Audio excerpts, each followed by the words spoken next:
Hi, my name is Selena Portillo, and I'm here to talk about cultures and communication. Um, Today, I kind of got all my topics from, I guess, chapter 8, and I'm gonna go through it. So, what is culture? As well as, do men and women, I guess, act differently, or are we raised differently? And relationships, as lastly, is understanding a culture or just understanding ourselves truly. So, what is culture? Textbook definition of culture is the belief and understanding practices of ways of interpreting experiences that are shared by a group of people. Personally, my experience, I always had a hard time experience my culture or talking about my culture. And as someone who's born in or like in the South, as well as raised by Salvadoran family and women, so on and so forth, like I feel I have a hard time experiencing is because I live it.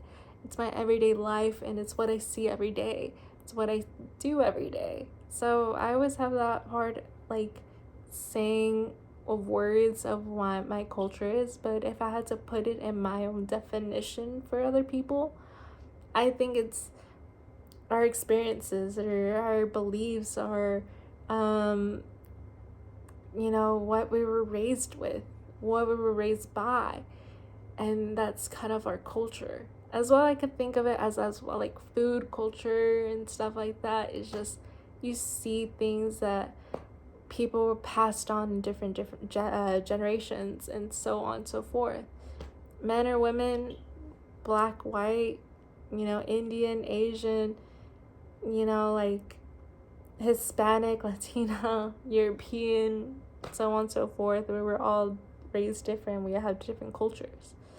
Um, it's kind of my experience is like Mexican culture and Salvadorian culture, total difference because they were raised differently. They see things differently. They experience differently. Um, so it's just where we're just raised in different things.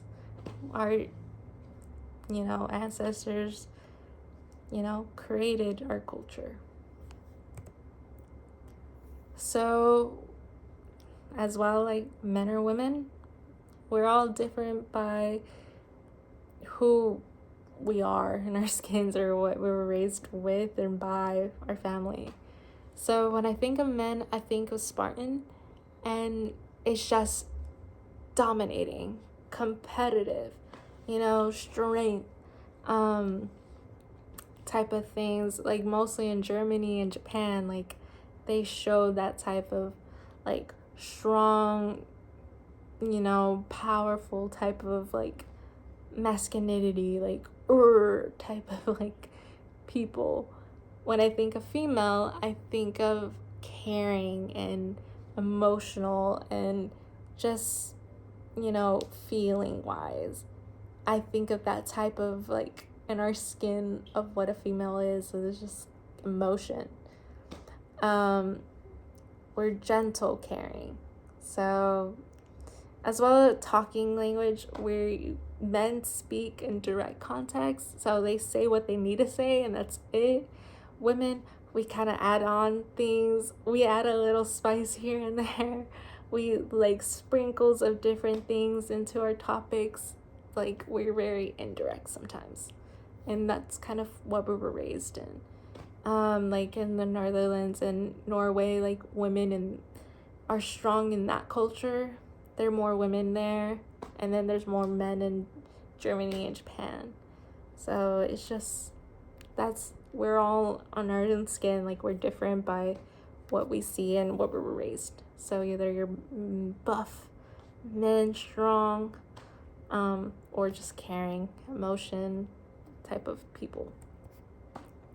Relationships, it shapes us of how we communicate. I believe it's kind of like mannerism.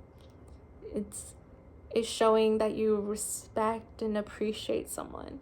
And I think of this picture here, and this is in South Korea, and how to greet one another, they bow. And that's a show of respect and, showing of that appreciation in someone.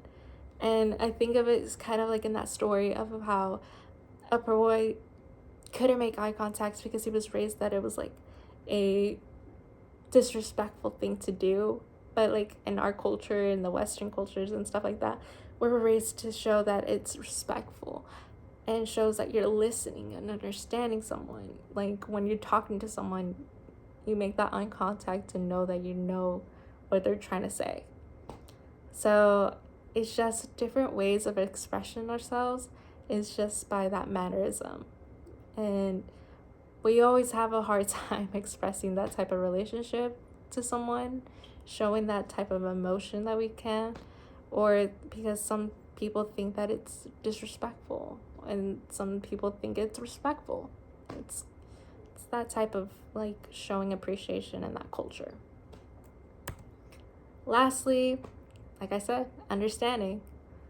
I think it's better to be understanding of someone's cultures and beliefs because we're all different. We all have different customs. We see things differently.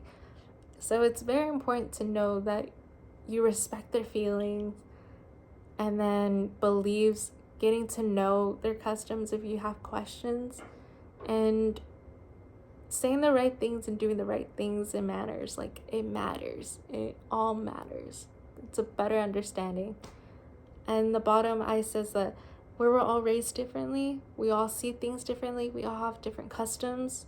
So it's better off to know that you show appreciation by getting to know and understanding that custom, that culture, and what they believes. So all these topics I talk were from chapter 8, which I truly loved and think it was a great read, because we see that in everyday lives that people don't be understanding someone's cultures, and sometimes they will come off racist sometimes, and they don't mean to, but it's just what they saw and what they believed in, what past times of families believed in. So it's just better off to be understanding of one another and that we're not all similar, that we all see things differently. Thank you.